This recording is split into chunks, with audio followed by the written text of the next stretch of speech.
안녕하세요. 이번 시간은 임수의 천성에 대하여 알아보도록 하겠습니다. 임수는 수중의 수이니 개수의 우로수가 흘러 모인 호수요 대하의 강물이니 개수는 원래 흐르지는 않고 개수는 흐르는 물이니 수는 유야라 함은 개수가 아닌 임수를 칭하는 말이요. 그런 뜻이다. 수가 흐른다는 것은 임수를 이야기하는 것입니다. 개수를 이야기하는 것이 아니고. 빗물이 모여서 흐르면 그로부터 임수의 시작이니 흐르는 물은 임수가 되고 흘러서 논밭에 고인 물은 개수가 되겠다.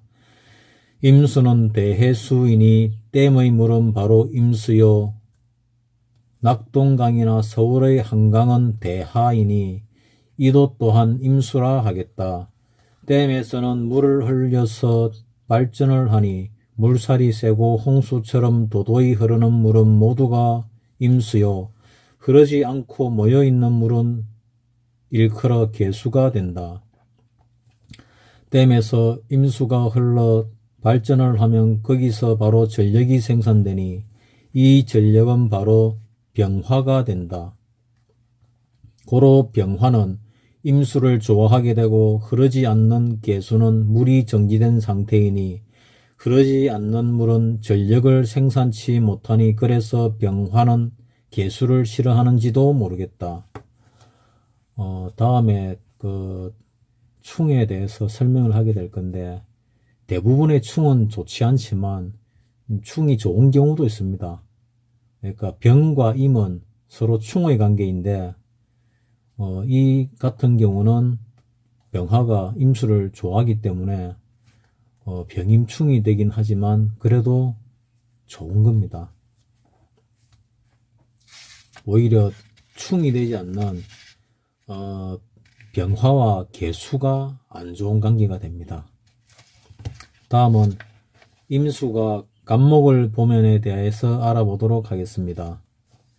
임수가 간목을 보면 임수의 재능은 발휘가 되지만 성과는 없다. 이는 임수는 강하의 수요 간목은 동량의 거목이니 거목으로서 이미 성장을 다한 간목을 향하여 임수가 수기를 공급한들 거목이 된 간목이 반기할 리가 없다. 그러므로 간목이 싫어하는지도 모르고 수생복만 하는 임수는 힘만 들고 간목으로부터 얻어지는 결과가 없으니 노력은 했으나 공이 없는 꼴이다. 그러나 여름 무더위에 태어난 간목이라면 목이 타들어가는 간목이 개수가 없으니 어쩔 수 없이 임수의 보살핌으로 갈증을 해소한다면 임수의 공덕을 찬양하며 간목은 임수의 농공을 은공을 갚을 것이 분명하니 이러한 경우에는 성과가 있게 마련이다. 임수가 개수를 보면 성과가 없지만 여름철 가물고 무더운 여름철에는 성과가 있다고 보는 겁니다.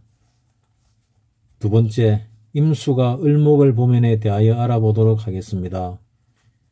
임수가 을목을 만나면 을목은 유목이요 화초이니 임수의 공급으로 성장은 하나 개수의 비길바는 못되지만 꽁이 없으면 닭이라는 속담처럼 을목이 임수와 덕을 보지만 임수는 일방적으로 을목을 위해서 희생과 봉사와 헌신만 할 뿐이다.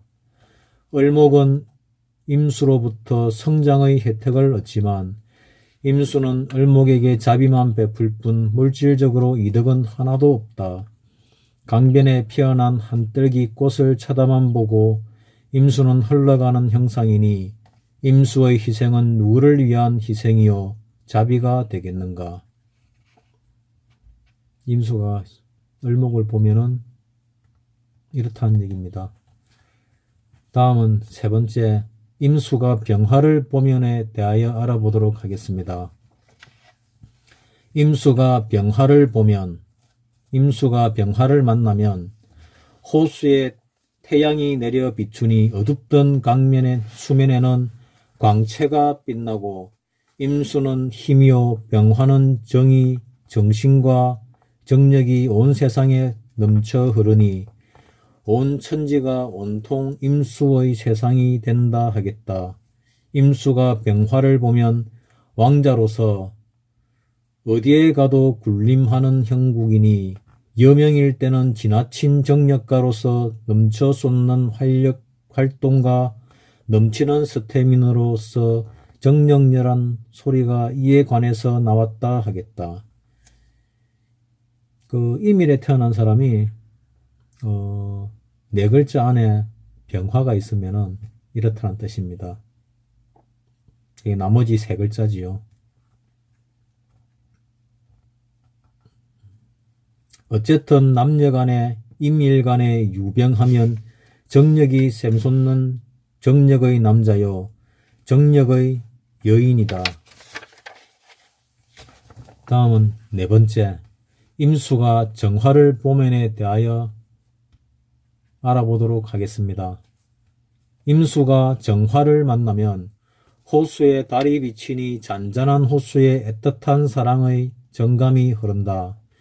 임수는 달빛에 혼이 빠져서 로맨틱한 분위기에서 정감만 흐르니 임수의 위력은 간 곳이 없다 하겠다. 임수는 호수요 정화는 밤의 꽃이니 물 따라 꽃이 가고 꽃 따라 물이 흐르니 임수가 유정하면 늙어서 죽을 때까지 춘정을 못 잊어 즐겨 사는 인생이 될 것이다. 임수가 정화를 보면은 임수와 정화가 합이 됩니다. 그래서 이런 설명이 나왔습니다. 다음은 다섯 번째, 임수가 무토를 보면, 다섯 번째, 임수가 무토를 만나면, 임수가 무토를 보면 대강하에 크나큰 강둑의 제방을 쌓았으니 흐르던 물이 고여서 댐이 되었다. 임수는 웅장한 대호로 변하였으니 마음껏 기계를 펴고 대호수로서 앞으로 이상이 크나큰 희망의 날개를 펼 것이 분명하다. 호수에는 물고기가 뛰어놀고 산자수명하니, 산명수자라는 뜻이 산수의 경치가 울긋불긋 아름다움을 이야기하는 겁니다. 호수에는 물고기가 뛰어놀고 산명수자하니 경치가 천하의 일품이요 산에서는 짐승이 뛰놀고 호수에서는 유람선이 떴구나. 사람이 왕래하니 명성 관광지로서 천하의 이름이 나니 사람이 덜걸으면 자연히 돈이 모이니 이 아니 좋은가. 그러나 한냉한 겨울철 임수라면 무토가 있다 한들 꽁꽁 얼어붙은 호수에는 백길이 끊어지고 산에는 눈보라만 치는데 관광객이 모여들리 만무가 아닌가. 어찌 재화가 있겠는가. 북풍한설의 형국이다. 임수가 무토를 보는데 언제 보냐에 따라 가지고 어떻게 보냐에 따라 가지고 조금 달라질 수 있다는 얘기입니다. 다음 여섯 번째, 임수가 기토를 보면에 대하여 알아보도록 하겠습니다. 임수가 기토를 만나면, 임수가 기토를 보면 원래 기토는 옥야의 전답이다. 전답을 대해의 강수가 휩쓸어 버렸으니 기토는 유실되어 홍수가 지나갔으니 임수나 기토는 둘 다 흔적이 없는 꼴이다. 문전의 옥답이 흔적 없이 떠내려 갔으니 기토는 크나큰 낭패요 막중한 손실이 아닐 수가 없다. 고로 임수와 기토가 만나는 것은 처음부터 만나지 말아야 한다. 임수와 기토는 만나는 것이 별로 좋지 않다는 뜻입니다. 다음은 일곱 번째, 임수가 경금을 보면에 대해서 알아보도록 하겠습니다. 임수가 경금을 만나면 임수는 넓은 대하인데 크나큰 수면의 하늘에서 서리빨의 살기가 내려왔으니 찬물 위에 한기가 가중되었으니 천지 만물이 온통 차가운 살기로 가득 찼다. 잘못 보고 찾아온 사람들이 혼비백산을 하고 두려움과 공포 속에서 36개 주랭랑치기에 바쁜 형상이다.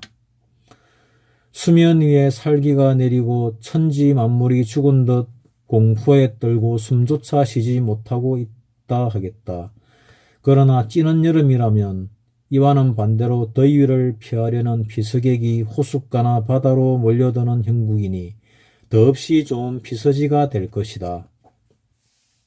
임수가 경금을 보면 이렇다는 뜻입니다.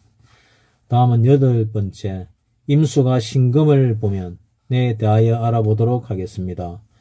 8번째, 임수가 신금을 만나면 신금은 잘 익은 가을의 과실인데 냉한 수기로 깨끗이 씻고 또 씻어서 찬 곳에 냉장 보관한 형상이니 광내고 빛나는 것은 오로지 신금뿐이라 하겠다. 고로 임수가 신금을 보면 임수는 신금을 위해서 쓸고 닦고 광내고 빛내서 오로지 신금만을 빛나게 하니 임수는 일방적인 노력과 봉사와 희생만 있다 하겠다. 다행히 4, 5, 미, 월의 화왕절의 임수일 경우에는 신금이 있으면 가물에 샘물을 공급하듯 수원의 역할은 신금이 해줄 것이다. 다음은 9번째, 임수가 임수를 보면에 대하여 알아보도록 하겠습니다. 임수가 임수를 만나면 강하에 홍수가 합쳐졌으니 세상에서 도도히 흐르는 물살처럼 무서운 힘을 발휘하는 것은 이것 외에는 없을 것이다. 제방이 튼튼하여 강수의 힘을 이겨낸다면 더없이 좋지만 뚝이 약하거나 시원찮으면 강수가 지나간 자리에 무엇이 남겠는가. 옛부터 불탄 자리는 남는 것이 있어도 홍수가 지나간 자리는 나무 토막 하나 건질 것이 없다고 했다. 만물이 홍수에 휩싸여 흘러갔으니 처자식은 말할 것도 없고 한평생을 두고 홍수처럼 떠내려가는 가련한 신세가 될 것이다. 다음은 마지막으로 10번째입니다.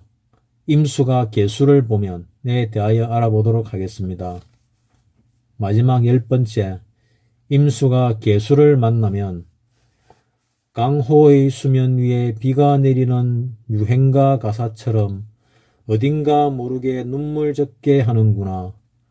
봄이나 여름이라면 한 폭의 풍경화처럼 생기가 돋지만 가을이나 겨울의 호수가 수면 위에 비가 내린다면 그 전경이 어찌 슬픈 영상이 아닌가. 평생을 두고 몸부림치지만 천박하고 슬프고 가난해지던 인생이 될 것이다. 특히 여인이라면 한많고 눈물 젖은 인생살이가 되기가 쉽다 하겠다. 이상으로서 재미로 보는 천간의 천성, 계수의 천성에 대하여 알아보았습니다. 재미로 보는 천간의 천성, 첫 번째 간목의 천성부터 10번째 계수의 천성까지 10가지 천간의 모든 것을 다 알아보았습니다.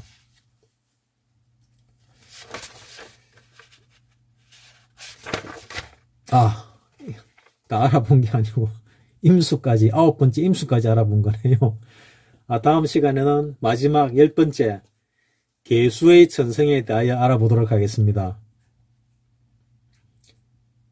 착각했습니다. 임수 9번째 임수의 천성에 대해서 알아보고 마지막 계수의 천성까지 다 했는 줄 착각을 했습니다. 다음 시간에는 10번째 계수의 천성에 대하여 알아보도록 하겠습니다. 이상입니다.